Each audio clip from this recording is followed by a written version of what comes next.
Hello dear students, welcome to Phoenix Technos. Kerala PSC Polytechnic lecturer-ന്റെ electronics devices എന്ന സബ്ജക്റ്റിന്റെ ഒരു ക്വസ്റ്റ്യൻ ആണ് നമ്മൾ ഇന്ന് നോക്കാൻ പോകുന്നത്. ഇത് ഡയോഡ് ബേസ്ഡ് ആയിട്ടുള്ള ഒരു ക്വസ്റ്റ്യൻ ആണ്. നമുക്ക് ക്വസ്റ്റ്യൻ നോക്കാം. Assume D1 and D2 to be ideal diodes. അതിന്റെ സർക്യൂട്ട് ഡയഗ്രം തന്നിട്ടുണ്ട്. രണ്ട് D1 and D2 എന്നുള്ള ഡയോഡ്സ് കണക്ട് ചെയ്തിട്ടുള്ള ഒരു സർക്യൂട്ട് ഡയഗ്രം ആണ്. ഇത് തന്നിട്ടുള്ളത് ഒരു 4 സ്റ്റേറ്റ്മെന്റ്സ് ഉണ്ട്. അതിൽ ഏതാണ് കറക്റ്റ് എന്നാണ് നമ്മളോട് ചോദിച്ചിട്ടുള്ളത്. സ്റ്റേറ്റ്മെന്റ്സ് എന്ന് പറയുന്നത് both D1 and D2 are on, both D1 and D2 are off, D1 is on and D2 is off, D2 is on and D1 is off എന്നുള്ളതാണ് ആ 4 സ്റ്റേറ്റ്മെന്റ്സ്. ഇത് ഏതാണ് കറക്റ്റ് എന്നാണ് നമ്മൾ കണ്ടുപിടിക്കേണ്ടത്. ഓക്കെ, അപ്പൊ നമുക്ക് ഓരോ സ്റ്റേറ്റ്മെന്റ് ആയിട്ട് നോക്കാം. ഇതിൽ നമുക്ക് D1നും D2നും എണ്ണത്തിലും -2 വോൾട്ടും +2 വോൾട്ടും അപ്ലൈ ചെയ്തിട്ടുണ്ട്.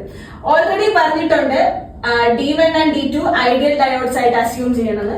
ഐഡിയൽ ഡയോഡ് എന്ന് പറഞ്ഞാൽ കട്ടിംഗ് വോൾട്ടേജ് 0 ആയിരിക്കും. അതായത് ഫോർവേഡ് ബയാസില് ഷോർട്ട് സർക്യൂട്ട് ആയിട്ടും റിവേഴ്സ് ബയാസിൽ ഓപ്പൺ സർക്യൂട്ട് ആയിട്ടായിരിക്കും ആ ഡയോഡ് ആക്ട് ചെയ്യുക. അപ്പൊ നമുക്ക് ഫസ്റ്റ് സ്റ്റേറ്റ്മെന്റ് നോക്കാം. Both D1 and D2 are on. Both D1 and D2 are on എന്ന് പറയുന്ന കേസിൽ ഈ രണ്ട് ഡയോഡും ഷോർട്ട് സർക്യൂട്ട് ആയിരിക്കും.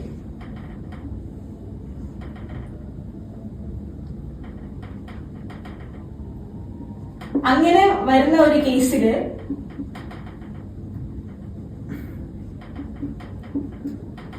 രണ്ടും ഷോർട്ട് സർക്യൂട്ട് ആവുന്ന ഒരു കേസിൽ ഈ V0 എന്ന് പറഞ്ഞ നോഡില് നമുക്ക് -2 വോൾട്ടും +2 വോൾട്ടും കിട്ടണം. അതായത് അറ്റ് എ ടൈം നമുക്ക് ഈ നോഡില് -2 +2 വോൾട്ടേജസും കിട്ടേണ്ട ഒരവസ്ഥയാകും വരിക. അത് ഇമ്പോസിബിൾ കേസാണ്. സോ അതുകൊണ്ട് തന്നെ ഈ ഫസ്റ്റ് സ്റ്റേറ്റ്മെന്റ് എന്ന് പറയുന്നത് തെറ്റായിരിക്കും. Both D1 and D2 are on എന്ന് പറയുന്ന കേസ് തെറ്റായിരിക്കും. നമുക്ക് സെക്കൻഡ് സ്റ്റേറ്റ്മെന്റ് നോക്കാം. അതിൽ പറയുന്നത് both D1 and D2 R of എന്ന് പറയുന്ന കേസാണ്. Both D1 and D2 of എന്ന് പറയുന്ന കേസിൽ ഈ രണ്ട് ഡയോഡുകളും ഓപ്പൺ സർക്യൂട്ട് ആയിരിക്കും.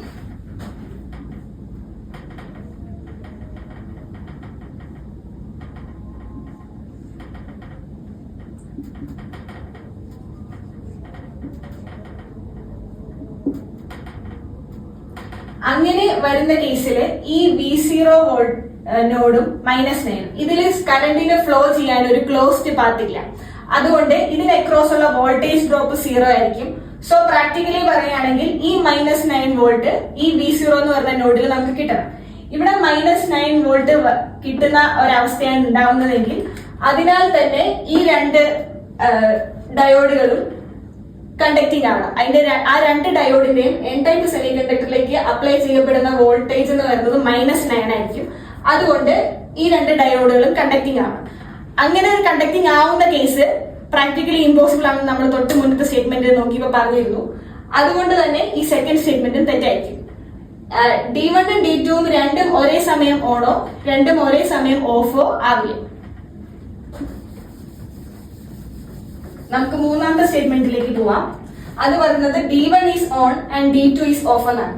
D1 is on and D2 is of എന്ന് പറയുന്ന കേസിൽ ഫസ്റ്റ് ഡയോഡ് ഷോർട്ട് സർക്യൂട്ടും സെക്കൻഡ് ഡയോഡ് ഓപ്പൺ സർക്യൂട്ടും ആയിരിക്കും. അങ്ങനെയാണെങ്കിൽ E0 എന്ന് പറയുന്ന നോഡില് നമുക്ക് -2 വോൾട്ട് ആയിരിക്കും കിട്ടേണ്ടത്. അങ്ങനെ V0യില് -2 വോൾട്ട് വന്നാൽ സെക്കൻഡ് ഡയോഡായ D2ന്റെ എൻ ടൈപ്പ് സെമി കണ്ടക്ടറിൽ നമുക്ക് -2 വോൾട്ട് കിട്ടും. ആ വരുന്ന കേസിൽ ഈ D2 എന്ന് പറയുന്ന ഡയോഡും കണ്ടക്ട് ചെയ്യാം. അങ്ങനെ വന്നു കഴിഞ്ഞാൽ ഈ രണ്ട് ഡയോഡും ഒരേ സമയം കണ്ടക്ടിങ് എന്നുള്ള കേസിലേക്കാണ് നമ്മൾ വീണ്ടും വരിക. അപ്പോ അതൊരു ഇമ്പോസിബിൾ കേസാണ് നമ്മൾ ഓൾറെഡി പറഞ്ഞു കഴിഞ്ഞു. അതുകൊണ്ട് തന്നെ ഈ സ്റ്റേറ്റ്മെന്റും തെറ്റാണ്.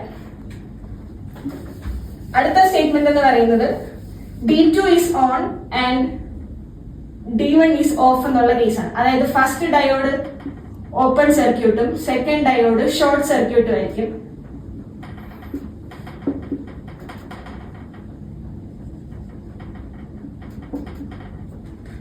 ആ ഒരു കേസിൽ നമുക്ക് V0 നോഡിൽ കിട്ടുന്ന വോൾട്ടേജ് 2 വോൾട്ട് ആയിരിക്കും. ആൻഡ് അങ്ങനെ നോക്കുമ്പോൾ D1 എന്ന് പറയുന്ന ഡയോഡിന്റെ എൻ ടൈപ്പ് സെമി കണ്ടക്ടറിൽ വരുന്ന വോൾട്ടേജും 2 വോൾട്ട് ആണ്. അതിനാൽ തന്നെ അതുകൊണ്ട് ആ ഡയോഡ് റിവേഴ്സ് ബയാസ്ഡ് ആയിരിക്കും. So D2 is on and D1 is of എന്നുള്ള ഒരു സെനേറിയോ പോസിബിൾ സെനേറിയോ ആണ്. അതുകൊണ്ട് ആ സ്റ്റേറ്റ്മെന്റ് ആണ് കറക്റ്റ്. പിന്നെ ഒരു കാര്യം ശ്രദ്ധിക്കാനുള്ളത്, ഒരു പാരലലി അറേഞ്ച്ഡ് ആയിട്ടുള്ള ഡയോഡ്സ് അറേഞ്ച് ചെയ്തിട്ടുള്ള ഒരു സർക്യൂട്ടില് ഏത് ഡയോഡിന്റെ ഫോർവേഡ് ബയാസിംഗ് ആണോ കൂടുതൽ ആ ഒരു ഡയോഡ് മാത്രമേ കണ്ടക്ട് ചെയ്യുള്ളൂ. ബാക്കി ഡയോഡുകൾ ഓഫ് ആയിരിക്കും. എല്ലാ ഡയോഡുകളും അറ്റ് എ ടൈം കണ്ടക്ട് ചെയ്യുകയോ അല്ലെങ്കിൽ എല്ലാ ഡയോഡുകളും അറ്റ് എ ടൈം ഓഫ് ആവുകയോ ചെയ്യുന്ന കേസ് പ്രാക്ടിക്കൽ അല്ല. സോ ഏത് ഡയോഡിലായിരിക്കോ ഫോർവേഡ് ബയാസിംഗ് കൂടുതൽ വരിക ആ ഡയോഡായിരിക്കും കണ്ടക്ട് ചെയ്യുക.